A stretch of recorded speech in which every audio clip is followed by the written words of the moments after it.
Fuck.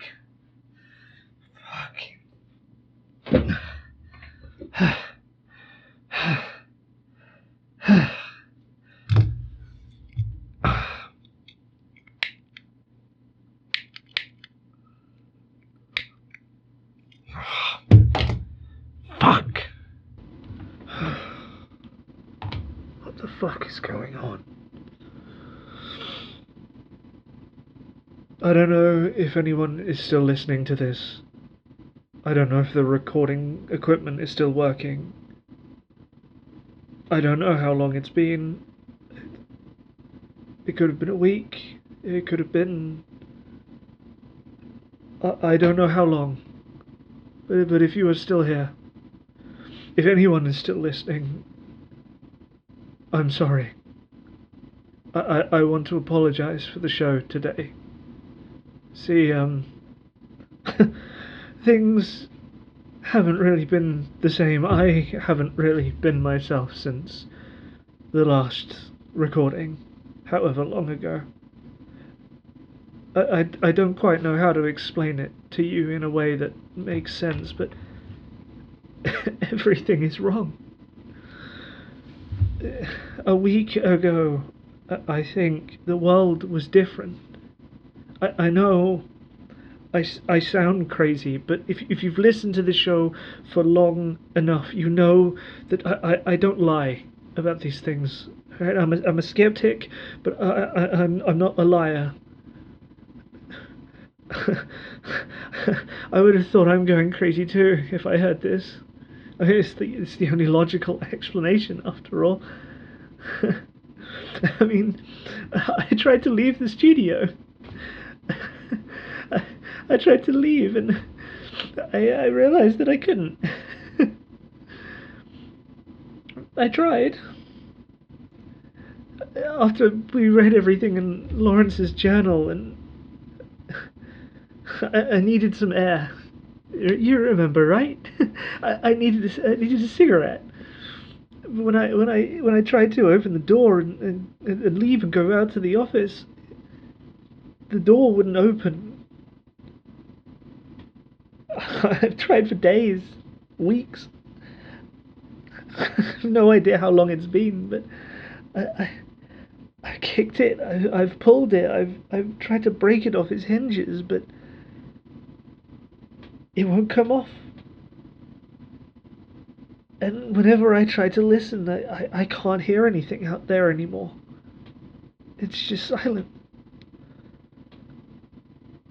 Time just flows differently in here now. My window is gone. I haven't slept in I don't know how long, and whenever I try, I keep dreaming that same dream, that Laurence's dream, the one with the tree and that endless black sea and the fucking eyes in the dark. I knew something was wrong with this book. I knew it. I just had a feeling, and yet I couldn't help but read it. The words, they just felt right. Everything lined up until it didn't, and then it did. The world outside my door changed. History changed. The Bristol Channel did not turn to blood. I would know that, and yet, it did.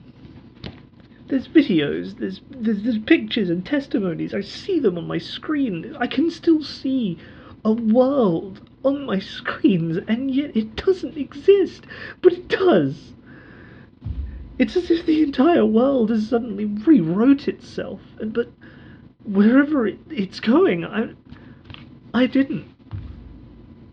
And now I'm wherever I am. And I have a sinking feeling that the only way I'm going to get out of here the only way to figure out whatever it is that's even going on is this fucking book. And all I can think about is reading it. I have to get to the bottom of what Laurence witnessed. I have to. If this book can get me into this mess, then surely it can get me out of it. And even if it doesn't, even if I am going crazy, even if this book... even if it doesn't, I need to know what happened to Laurence. I need to know what happened to Principium, the briar thorns, all of it. It stinks. It reeks of something dark going on, and Laurence clearly saw it. So, Laurence, tell me, help me understand what they did to you and what they're doing to me. Ladies and gentlemen, if you are still listening, if there's anyone out there who still cares, these are the final pages of the journal of Laurence Michael, and my one chance to get out of this alive.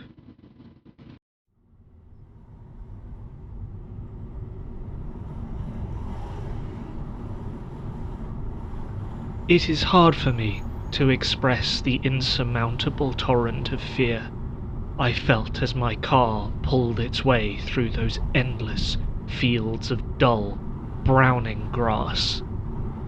Every now and then, my eyes would shoot over the edge of the nearby cliff, fixated on the horror of seeing that wave of bubbling red rolling its way across the sea towards me. My memories of home felt so distant now. No more comforting reminiscence to keep me stable or on track. No comforting messages from my dad or a stern complaint from my mother to take me to smile of younger days. No. Just one last trip. A road paved in blood and leading to uncertainty. Getting out of Cardiff had been a nightmare. The city had almost instantly started to go into panic, and I knew that a lockdown would follow shortly after. My window of opportunity to leave was shrinking rapidly, so I had no choice to even process the sight I'd seen outside of my hotel room that morning. Instead, I rushed through the crowds of horrified onlookers and leapt straight into my car without a second thought. A stupid strategy, mind you, born of desperation. So stupid, in fact, that I left my laptop and most of my belongings in my room. Alistair knew I was coming. His mindless goons on the M25 made that perfectly clear enough. I could have easily talked my way through a checkpoint to make my meeting, and yet something deep in me stirred.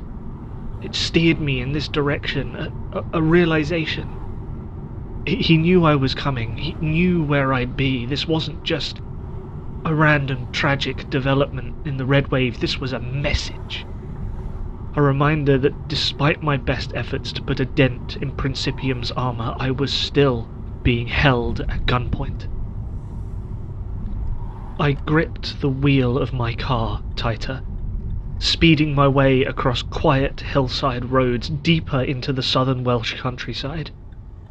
I dodged most of the chaotic traffic you'd expect, getting out ahead of pretty much everyone else trying to flee, but unlike them, I wasn't heading north. There was no point. If something wasn't done now, the north wouldn't be safe forever, and eventually the British Isles would run out of land. I'd already lost contact with my European and American contacts a few weeks prior. At first I thought it was just part of a media blackout, but then I feared the worst. Perhaps the red wave had reached them too. Principium was a global company with facilities and offices in every country on Earth. If they wanted to, they could have it all. Wash it away in red. I wouldn't allow it. Eventually, The hills gave way, and in the distance I beheld a sight both beautiful and oppressive in equal measure. On the grounds of a once proud castle, a colossus of steel and industry now stood. It glimmered in the sunlight like heavenly gold, and yet it reeked of hellish brimstone. The Dunraven facility, and its glimmering glass spire. The headquarters of Principium. No expense had been spared in the development of this facility, spanning almost over a mile in every direction, all overseen by the cliffside office tower. If you were this far south, all roads led here, as if guiding you into the Briarthorn's heavily manufactured embrace.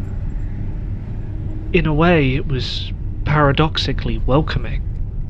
It looked official, expensive, comforting to know that there was a group specializing in research that was willing to put the money forward to make such advances.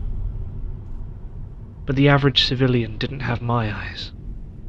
They couldn't see the cracks in the veneer, the darkness behind that shimmering light.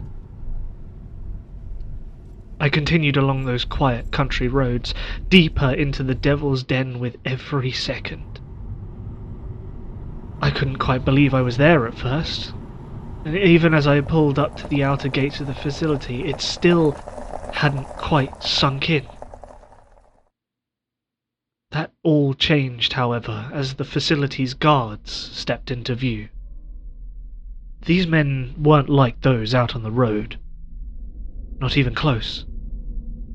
The two men stepping into view did so with a silence so profound that it felt almost mechanical. Their armour, while modern and fitting for militaristic security at a facility on this scale, was far more traditional in its design. I'd studied some classics at school, and I'd always had one too many hyperfixations, so I was familiar with Norse and Greco-Roman era aesthetics. Their black and purple bulletproof vests seemed more in line with old coats of armour, the type you'd expect from a legionary, with large white fur collars that hugged tight against their necks. Their heads were adorned with modern military-style headgear with attachments such as night vision goggles, but their helmets themselves seemed almost carved into the shape of animals, wolves and serpents. Their anachronistic uniform continued even to their weapons, which stood there inlaid with gold trim and covered in dark, carved runes, the like of which I had never seen before. It wasn't Futhark, that's for sure. They stood just beyond the gate, staring at me from beneath their timeless adornments for what felt like an eternity. My breath stalled in my throat, and for a while I wondered if they would ever let me in at all. For a moment I feared that I was being judged by the guardians of some unknown underworld, my worthiness tested beyond my understanding. Eventually, however, the two men turned to face one another, and the gate began to open slowly. I sighed with relief. The sound of grating metal snapping me back to some semblance of a reality I could cling to as I drove through the opening and into the clutches of the facility. The two men said nothing as I passed, staring directly at each other with the same glassy look that I'd seen at the checkpoint. My mind raced with that self-same anxiety, paired with that odd sense of desire to keep moving forward, to reach the end of the line. By the time I'd even considered the thought of turning back, The gate had closed behind me, and the two men returned to their posts as I drove through the towering complex around me, following roads towards the tower on the edge of the cliff, where once the old castle had stood. As I drove through the facility, I observed as much as I could. It was almost unsurprisingly bustling with activity. Industrial workers in high-visibility jackets oversaw mechanical work on the gas and chemical facilities, while carts carrying lab-coated researchers darted into different locales across the facility. To the untrained eye, it looked like you'd expect, a well-oiled machine. But I'd been to places like this before. I'd seen what they were like, and if there was one thing that stood out more than anything, it was the silence. There was no chatter as I passed, no idle musing on theorems or anything from the scientists. They all sat as you'd expect them to, but all of them seemed absent, and more importantly, completely unfazed by the horrifying event unfurling just over the shoreline. I continued my drive through the facility, watching for any sign of real humanity, and yet all I could find was a seemingly well-emulated facade. My body shuddered, seemingly surrounded by people so drained of soul that they felt only the weight of the work they did. I wonder how much of it was the tireless effort to search for the truth, and how much of it was Principium's iron fist. In the end, the only person who could tell me that was the person I found myself driving to meet, Alistair Briarthorne. Finally, after weaving my way through the industrial complex, the space opened into an area of luscious greenery at the base of the great Dunraven Tower. Old elements of the stone walls of the castle still existed, serving as a strange border for a large gravel road car park surrounded by wondrous fir trees. It almost felt like another world, compared to the metal forest I had just driven through. I even managed a small smile at the sight of a single bird in one of the trees, a small reminder that beyond the chaos of the world, nature lived on in a way. A stark contrast to the monolith of marble and glass that now rose above me. A monument to humanity's endless search for new heights. I'd studied the tower the previous evening on the website in an attempt to get into the headspace of the Principium higher-ups, to understand their thought process, to know them. Turns out the tower had been built with the desire to convey boundless ambition, and a desire to pierce through the fold and glimpse the possibilities beyond. More sanctimonious bollocks. Even so, I couldn't fault the beauty of its design, chiselled in an almost Regency-era style, and bearing a number of different statues across its surface, none of which I recognised. And, of course, the symbol of the Principium Corporation, a hand reaching for a book in the heavens beneath the shadow of an expansive golden tree. The same logo appeared on the various large, tempered glass entry doors that made up the base of the tower. Quite the logo for a simple pharmaceutical company, but one that seemed to have connections to the Briarthorne family as a whole. I admired the tower for a few minutes, awestruck by its majesty, before I quickly got out of my car and grabbed what little I had in the back. As I looked at the barren back seat, a dawning thought hit me, and I chastised myself quietly for forgetting my laptop and most of my recording equipment. All I had with me was a small notepad, a handheld tape recorder, a pen, and my identification badge. It was a problem, to be sure, but small compared to everything else. Simply, it meant that I would have to do things old school. I had barely collected my things from the back of the car when I heard the creaking of the glass doors echo on the wind, causing me to turn my head to see who was coming out. To my surprise, the group exiting the facility had their eyes all trained on me as they held the doors open. Well-dressed, well-presented researchers dressed in embroidered lab coats, not like the ones the others in the facility had been wearing, no. These were bearing a striking design across their trim, almost like a tapestry of branches that curled up their coats. I cocked an eyebrow, not exactly sure about the floral motif for a scientific research coat, but that all melted away as the final figure stepped into view.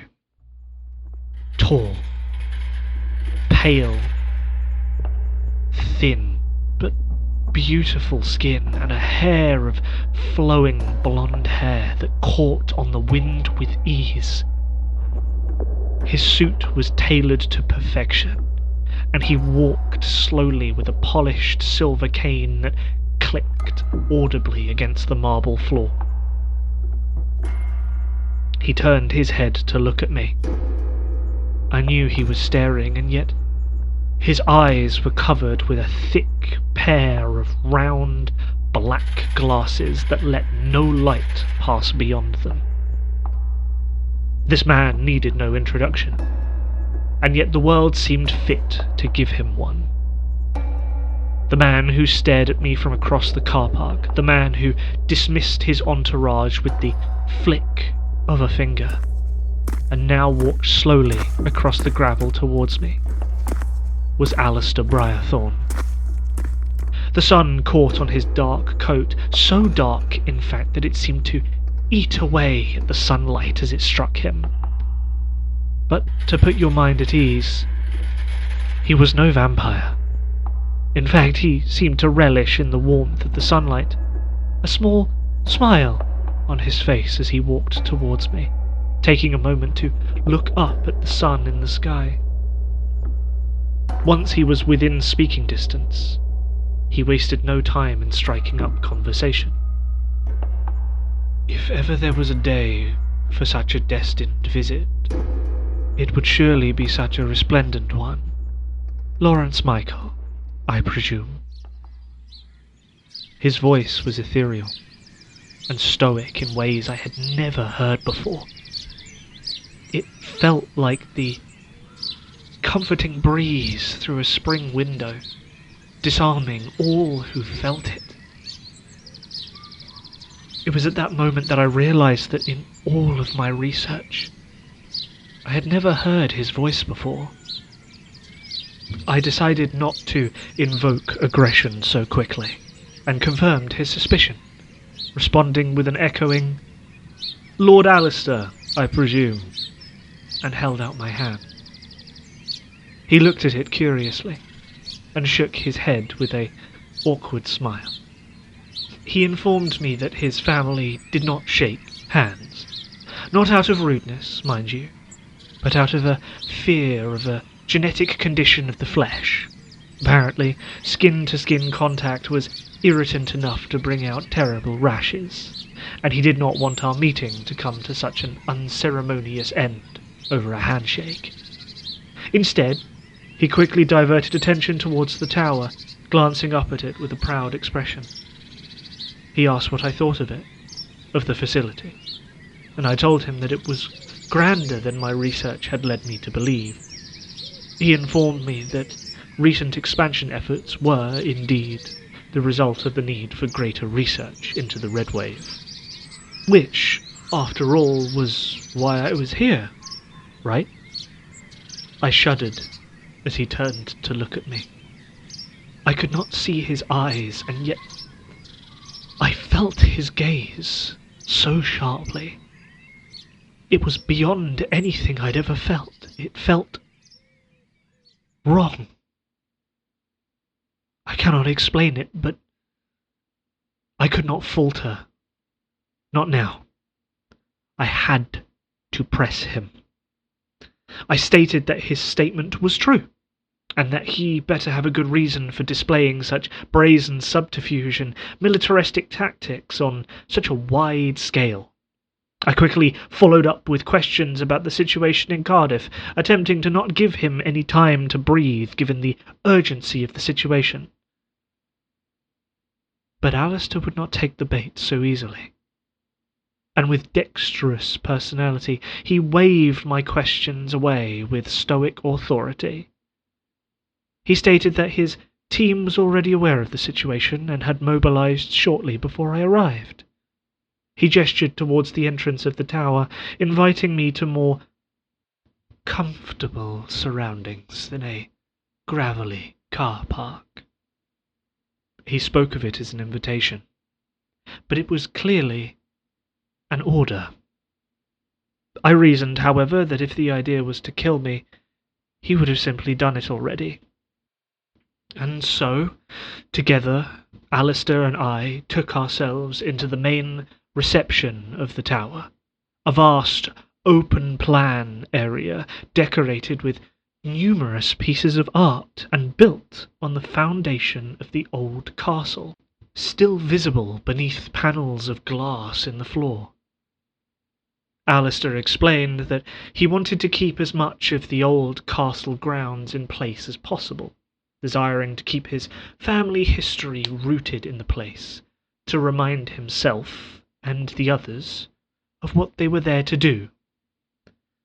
When I pressed him on what they were there to do, he simply smiled and stated, "Take history in a new direction."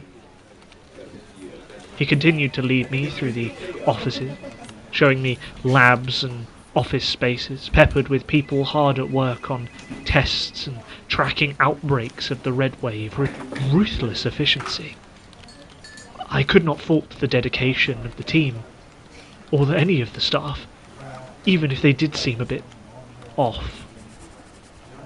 I asked him about that too, to which he simply explained that Principium felt that decorum and quiet worked better for stress than constant noise.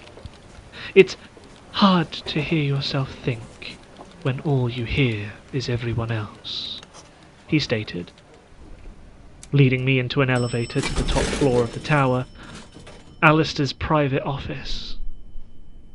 At this point, if there was any hope of an escape, it was sorely dashed.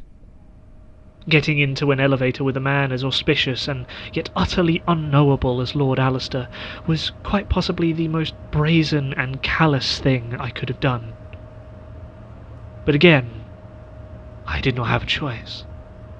There was only one path forward, and so, as quietly as I could, I reached into my pocket, grabbed the recorder, and clicked it on.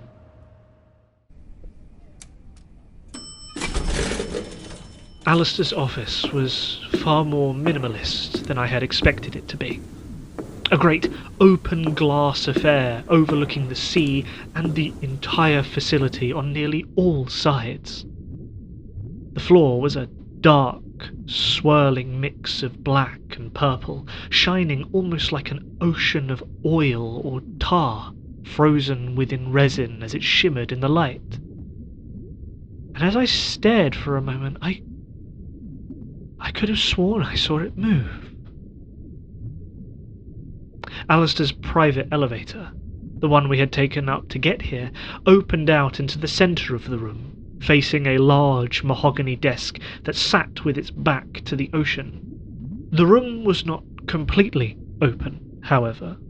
There was a number of large partition walls dotted around to break up the space, covered with artworks of renowned and expensive artists, some of which had been put up for auction over the past few decades.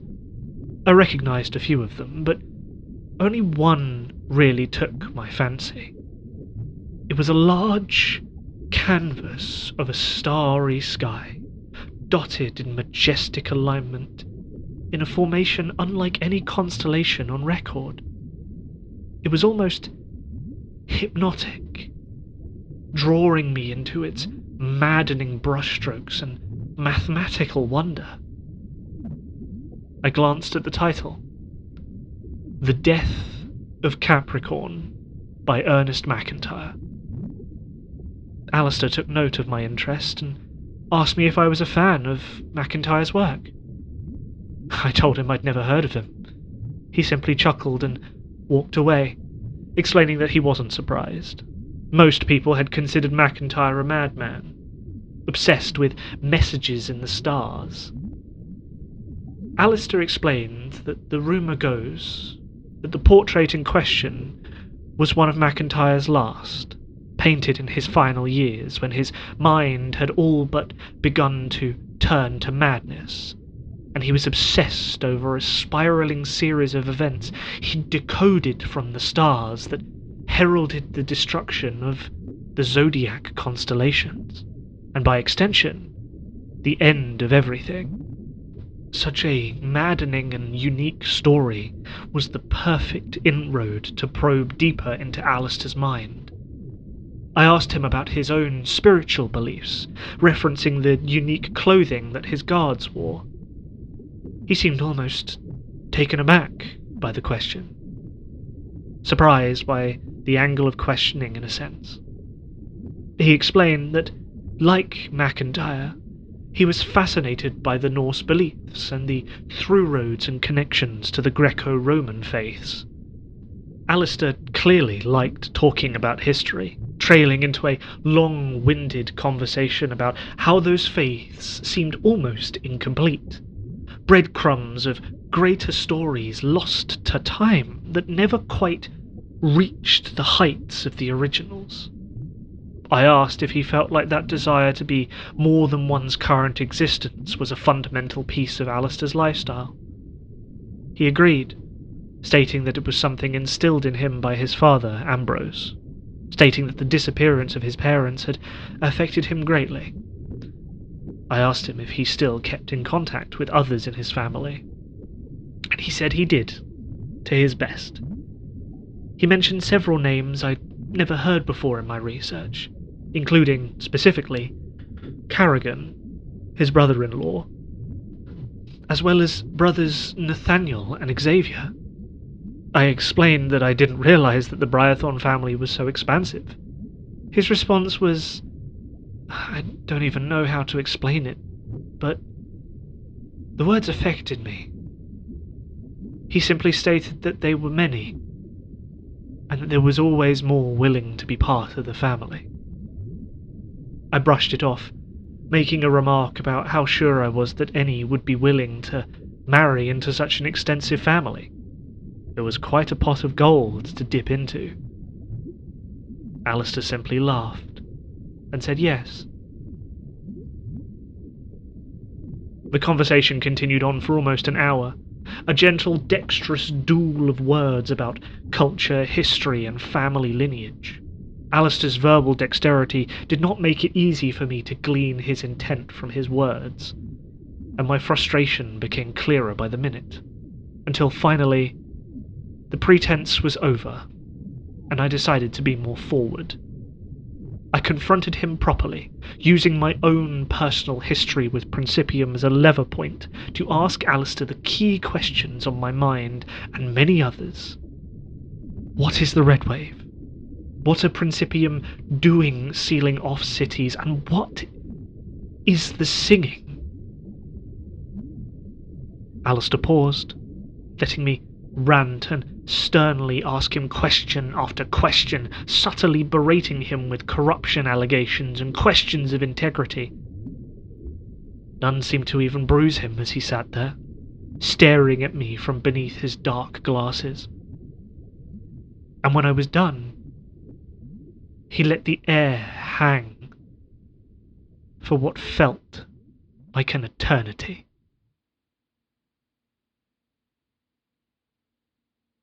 And then he spoke.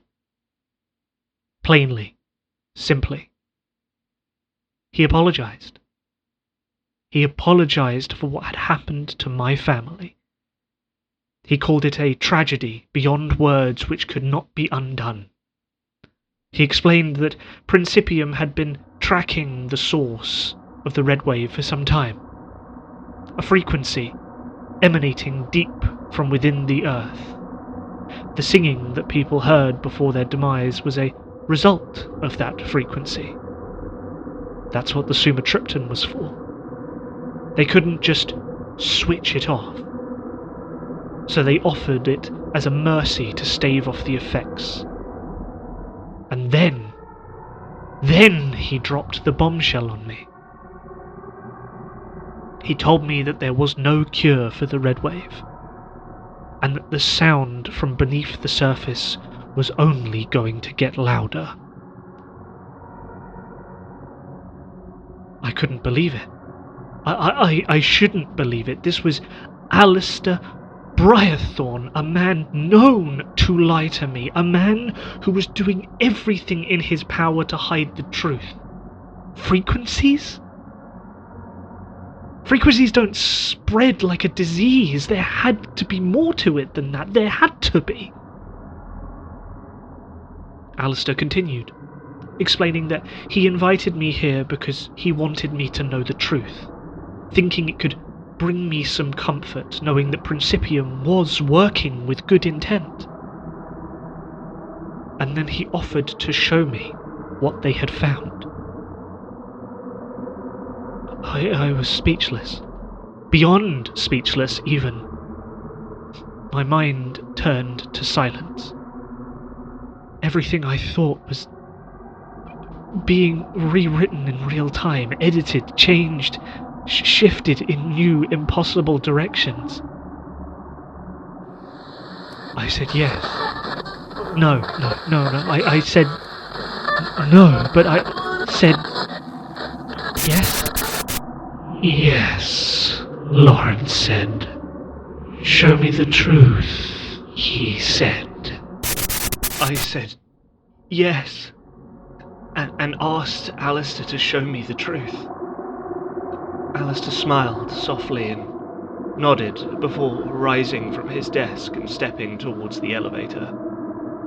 He told me to wait here and help myself to some coffee while he informed the staff of the situation.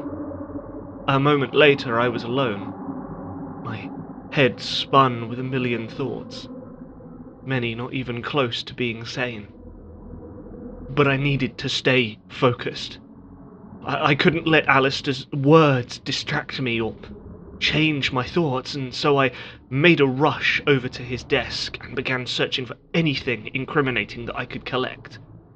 Files, documents, anything. Most of the papers on the desk were typical business affairs, meetings, reminders, emails with other offices. Nothing I could truly make stick on paper. My attention turned to the drawers, pulling each open and rifling through the contents. Office supplies, various files and folders. For a time I thought I'd never find anything that would actually work. But then, as I opened the last drawer and tugged away some folders, an indent caught my eye. I ran my finger over it, realizing quickly that I could push it, like a button. And so I did, causing a central compartment to quickly pop open in the center of the desk. I could scarcely believe my luck, and as I opened the compartment, my eyes fell on a most intriguing sight. A single book, probably the size of a large tome, wrapped in elegant golden silk and tied together with twine, bearing an embroidered design of a beautiful, elegant golden tree. I recognized it instantly. It was the tree from my dreams. But that was impossible. The tree was a dream. It couldn't be real. None of it could be real. It was in my mind. It had to be. And yet as my fingers traced the book, I felt something turn within me. That same pull, that same draw that I had felt with every step of this journey, it bled from this book. So without another hesitation, I pulled it free and slid it into my coat pocket. It was warm, soothing, and familiar. It felt like for the first time the future was in my control. Like anything could happen. Even if this book wasn't incriminating, something told me it couldn't stay here. It felt right to take it away from here. The elevator across the room started to hum. Alistair was on his way back. Quickly, I put his desk back together as best I could and moved towards the drinks cabinet. Partially this was out of need for a distraction, but also because I just needed a drink if I was going to get through this. A moment later, the elevator opened and Alistair looked at me sternly. He asked me to join him, and, taking a long sip of the brandy I had just poured, I obliged.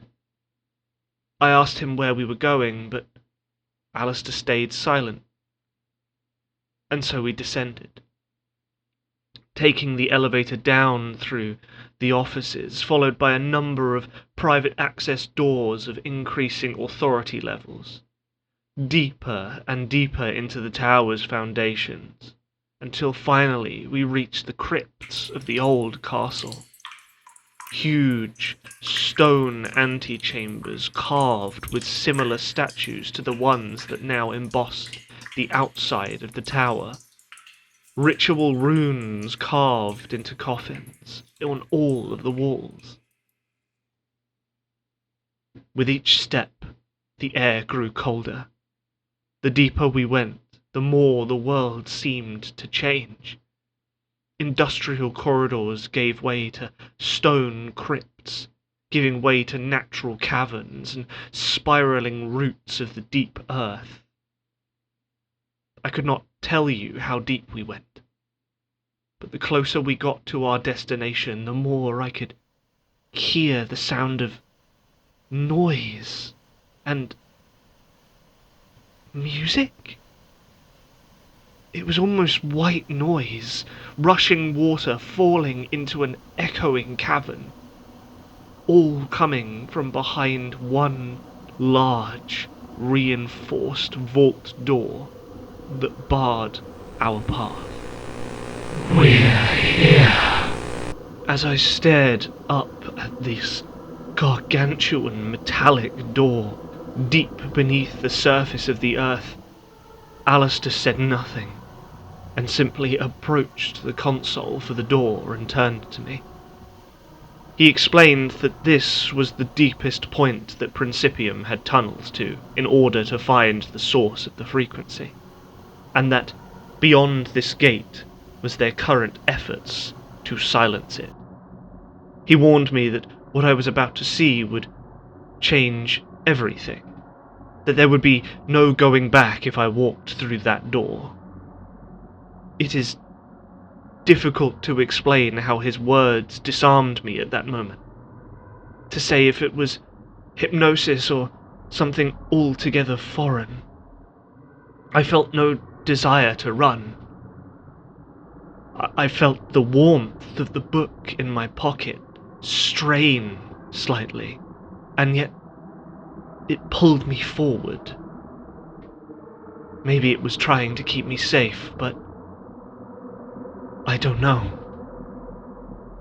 Either way, nothing could change this outcome. Not anymore. And so finally, Alistair pressed some buttons on the console, and the large vault door began to twist and open to the depths of the earth. And we stepped forward into the expanse beyond, deafened by the sound of rushing water. A single metallic walkway stretched far into the distance, reaching over the top of an impossibly wide and impossibly deep cavern. We stepped out into the space, and my eyes glanced over the edge, beholding a most impossible sight. Curling roots of tainted, rotting gold curled in impossible directions, fractalizing out towards whatever source of safety they could find, all extending out from the depths of the cavern below, where in the far distance of the earth, beneath a haze of heat and impossible paradox, a bright shimmer of gold could be seen waning. I could not believe my eyes. Such a place could not exist. It shouldn't exist, but it does. I felt as if I had stepped out of view of the stage of my world and beyond its bounds, gazing at something so intimately divine that I should not be given the right to witness it. And yet, as I looked upon that glimmering light, it felt like I had always been a part of it, as if my thoughts were being etched upon its roots with every moment, expanding out in 1,000 different directions, different possibilities, different outcomes. It felt like I was seeing pages of a book flutter past my eyes, and yet I could read each and every one of them and hear each and every word, and all of them were screaming in pain. Do you hear it? The lacrimosa. A tear formed in my eye at the sound pouring into my ears, and my body began to shake. There are no words that could explain the feeling that ripped through me, but the closest approximation was grief. The death of everything. The end of something never meant to end. And as my eyes grew accustomed to the darkness, I saw what we had brought to this place. What Principium was doing. For it was not water that was pouring into this deep hole. It was blood. Oceans of blood poured into this eternity to drown it. Principium were trying to kill it. It was not singing to kill us. It was singing because we were killing it. Gallon after gallon, my lungs filled with blood, and yet they were still clean. I could feel myself connected to the deep roots of whatever world I was witnessing. I felt my body tear between realms. I felt the strings of whatever had pulled me here fray more and more with each step, and all I could do was collapse onto the metal roots of this industrial skeleton that was trying to bind it. You're hurting it. You're killing it. Why? My eyes fell on Alistair with a glowing rage. But he did not share that emotion. He looked at me with apathy and absence, and for the first time the light shone differently, and I saw him for what he was. For unlike me, he had no light. The roots retracted around him, neglecting him from that glow. He was wrong, aberrant, beyond this light, beyond everything. With every moment that I looked at him, I realized something dark. I realized where I had felt this feeling before, staring at me from beyond that dark dream. He shouldn't be here. None of this should, and yet that look in his eyes. I couldn't let him stay here. I couldn't let this continue. Because we can make it better. The rage I had held back within me felt like a torrent in this room, as if my own pain had been amplified by the pain of the thing beneath, above, beside me. Reality itself shifted, and within me I felt only one course of action, a golden path blended into the roots before me. I remember lunging towards Alistair in an attempt to bring it all to an end, to give the light what it desired, an end to this. But instead, all I remember is falling, the roots spiraling past me as I was tossed from the bridge with ease. I gripped the edges of my coat, cradling the book as I felt the song envelop me, and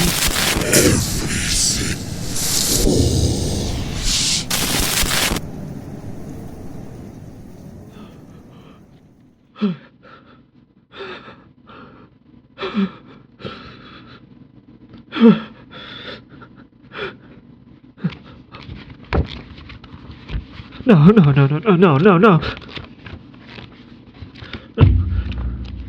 There can't be it.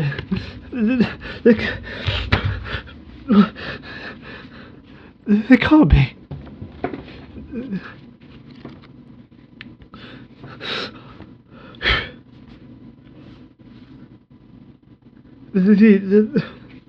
The next few pages are gone. There's nothing left. That's where the story ends. That's where...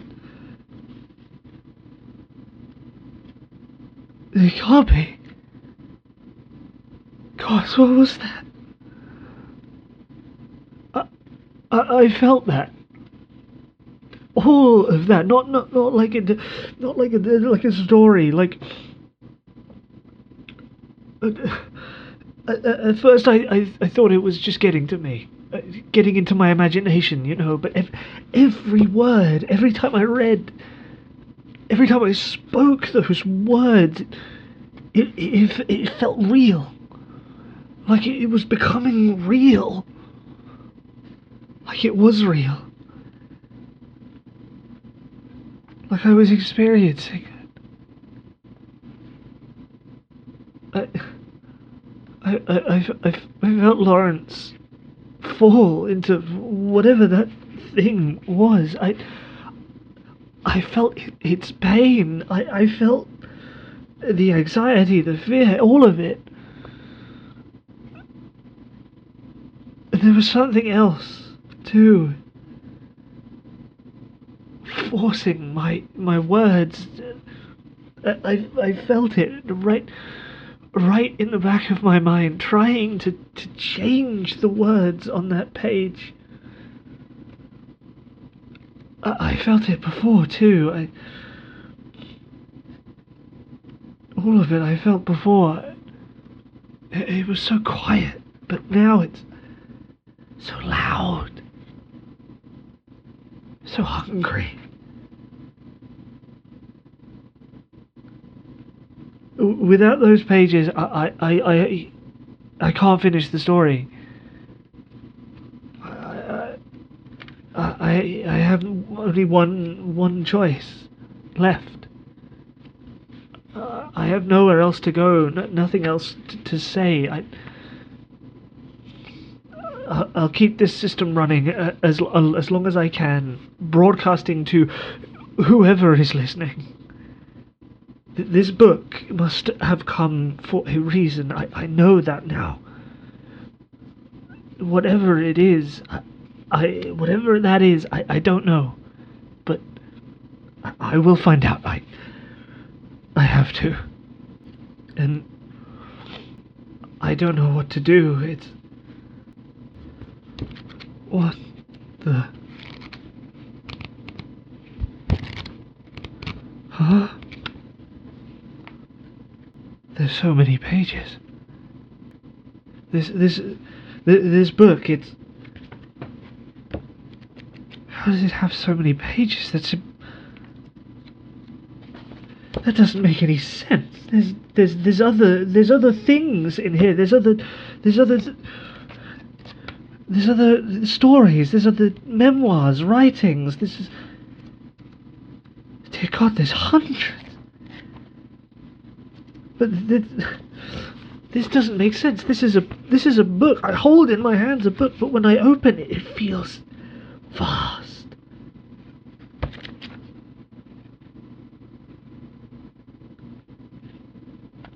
Laurence, this isn't just your journal, is it?